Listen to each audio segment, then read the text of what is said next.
के बारे में आपको बताऊंगी और उसके बाद विदुर जो विदुर थे उनके बारे में बताऊंगी।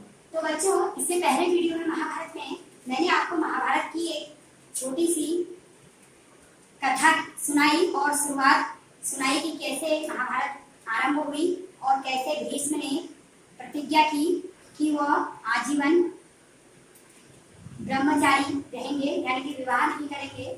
और इस तरह अब जो महाभारत का चरित्र है वह है कुंती, यानी कुंती के चरित्र चित्रण को आप यहाँ पर पढ़ेंगे कि कुंती कौन थी और कुंती महाभारत में कुंती का क्या स्थान था। तो कुंती जो थी बच्चों, वो यदुवंश के प्रसिद्ध राजा सूरसेन श्री कृष्ण के पितामह थे। सूरसेन जो थे वो श्री कृष्ण के क्या थे? पितामह थे। इनकी एक प्रथा नाम की कन्या थी। सूरसेन की एक प्रथा नाम की कन्या थी। सूरसेन के जो फुफेरे भाई थे कुंतीभोज, उनका नाम था कुंतीभोज। तो उनकी कोई संतान नहीं थी, निसंतान थे। तो कुंतीभोज को सूरसेन ने वचन दिया, यानी कि श्री कृष्ण के पितामह थे ये सूरसेन। तो उन्होंने कुंतीभोज को ये वचन दिया कि उनकी जो पहली संतान होगी वो कुंतीभोज को उसको गोद दे देंगे। तो सूरसेन की पहली जो पुत्री थी प्रथा, वो प्रथा को उन्होंने कुंतीभोज को गोद दे दिया, यानी कि प्रथा को उन्होंने गोद ले लिया। और तभी से प्रथा का जो नाम था वो कुंती पड़ गया, यानी कि कुंती का जो बचपन का नाम था वो प्रथा था, लेकिन कुंतीभोज ने जब उसको गोद ले लिया सूरसेन से तो उस दिन से उसका नाम कुंती पड़ गया। उसके बाद आपको पता ही है कि हस्तिनापुर के जो राजा पांडु थे उनसे उनका विवाह हुआ और उनके विवाह के बाद उनको 5 पुत्र प्राप्त हुए जो पांडव के नाम से प्रसिद्ध हुए। तो इस तरह हम कुंती के बारे में मैं आपको विस्तार से समझाऊंगी। तो चलते हैं कुंती के बारे में पढ़ने।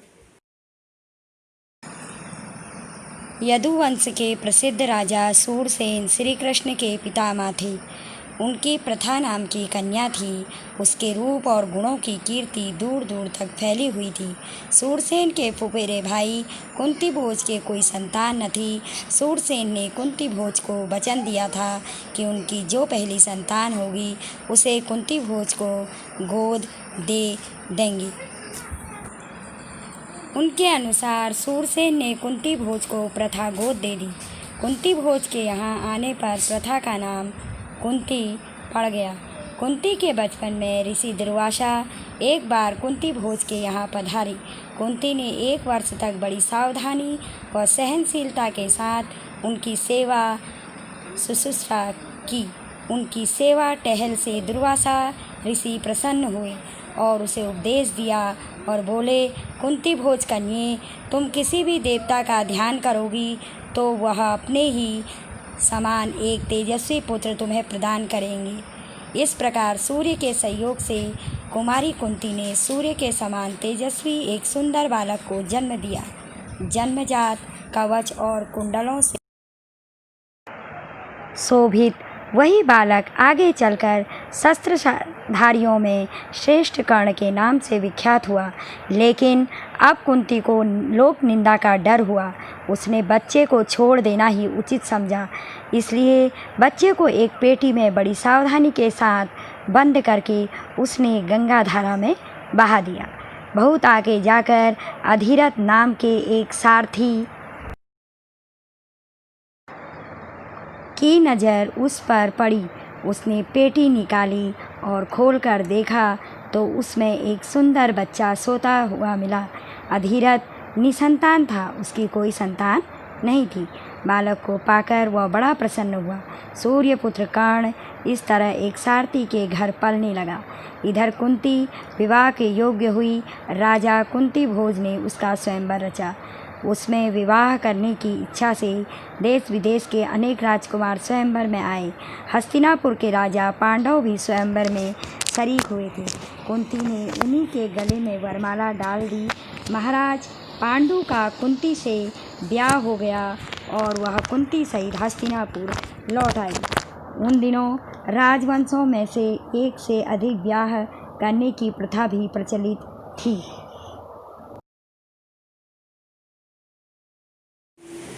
बच्चों, अभी आपने माता कुंती के बारे में पढ़ा, तो अब हम चलते हैं महाभारत के एक मुख्य पात्र विदुर।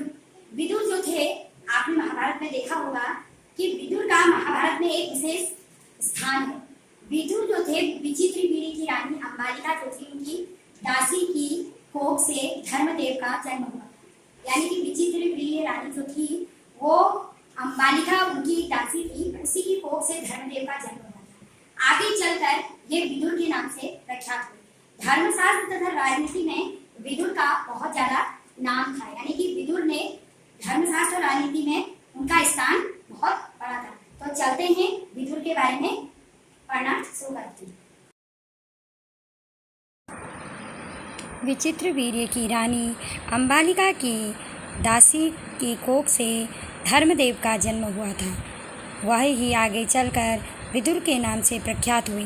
धर्मशास्त्र तथा राजनीति में उनका ज्ञान अथाह था। वह बड़े निष्प्रह थे। क्रोध उन्हें छू तक नहीं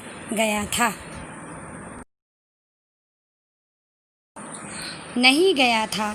युवावस्था में ही पितामह भीष्म ने उनके विवेक तथा ज्ञान से प्रभावित होकर उन्हें राजा धृतराष्ट्र का प्रधानमंत्री नियुक्त कर दिया था। जिस समय धृतराष्ट्र ने दुर्योधन को जुआ खेलने की अनुमति दी, विदुर ने धृतराष्ट्र से बहुत आग्रहपूर्वक निवेदन किया, राजन, मुझे आपका यह काम ठीक नहीं जचता। इस खेल के कारण आपके बेटों में आपस में वैर भाव बढ़ेगा, इसको रोक लीजिए। और अंततः ऐसा ही हुआ। धृतराष्ट्र विदुर की बात से प्रभावित हुए और अपने बेटे दुर्योधन को अकेले में बुलाकर उसे इस कुचल से रोकने का प्रयत्न किया। बड़े प्रेम के साथ वह बोले, गांधारी के लाल विदुर बड़े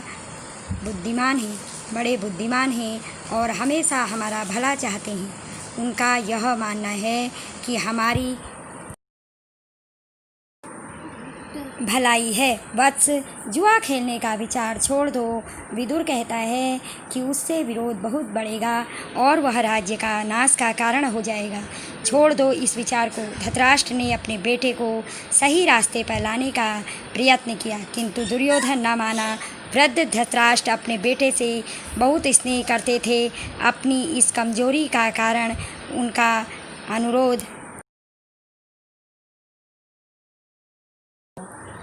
वह टाल न सके और युधिष्ठिर को जुआ खेलने का न्योता भेजना ही पड़ा। धृतराष्ट्र पर बस न चला तो विदुर युधिष्ठिर के पास गए, उनको जुआ खेलने को जाने से रोकने का प्रयत्न किया। युधिष्ठिर बोले, चाचा जी, मैं यह सब मानता हूँ, पर जब काका धृतराष्ट्र बुलाएं तो मैं कैसे इनकार करूँ। युद्ध या खेल के लिए बुलाए जाने पर न जाना क्षत्रिय का धर्म तो नहीं है। यह कहकर युधिष्ठिर क्षत्रिय कुल की मर्यादा रखने के लिए जुआ खेलने लगे। चलिए अब चलते हैं पाठ के प्रश्न उत्तर। राजा सूरसेन कौन थे? यदुवंश के प्रसिद्ध राजा सूरसेन श्री कृष्ण के पितामह थे। प्रश्न नंबर 2, राजा सूरसेन की कन्या का क्या नाम था? राजा सूरसेन की कन्या का नाम प्रथा था। कुंती भोज कौन थे? राजा सूरसेन के फुफेरे भाई का नाम कुंती भोज था। प्रश्न नंबर 4, राजा सूरसेन ने कुंती भोज को क्या वचन दिया था? राजा सूरसेन ने कुंती भोज को वचन दिया था कि उनकी जो पहली संतान होगी उसे कुंती भोज को गोद दे देंगे। प्रश्न नंबर 5, कुंती भोज के यहाँ आने पर प्रथा का नाम क्या पड़ गया? कुंती भोज के यहाँ आने पर प्रथा का नाम कुंती पड़ गया। प्रश्न नंबर 6, कुंती ने बचपन में कौन से ऋषि की सेवा की? कुंती ने बचपन में दुर्वासा ऋषि की सेवा की। प्रश्न नंबर 1, विदुर कौन थे? विचित्र वीर्य की रानी अंबालिका की दासी के पुत्र आगे चलकर विदुर के नाम से प्रख्यात हुए। प्रश्न नंबर 2, विदुर के विशिष्ट गुण क्या थे? उनका ज्ञान धर्मशास्त्र तथा राजनीति में अथाह था। वह बड़े निष्प्रह थे और उन्हें क्रोध नहीं आता था।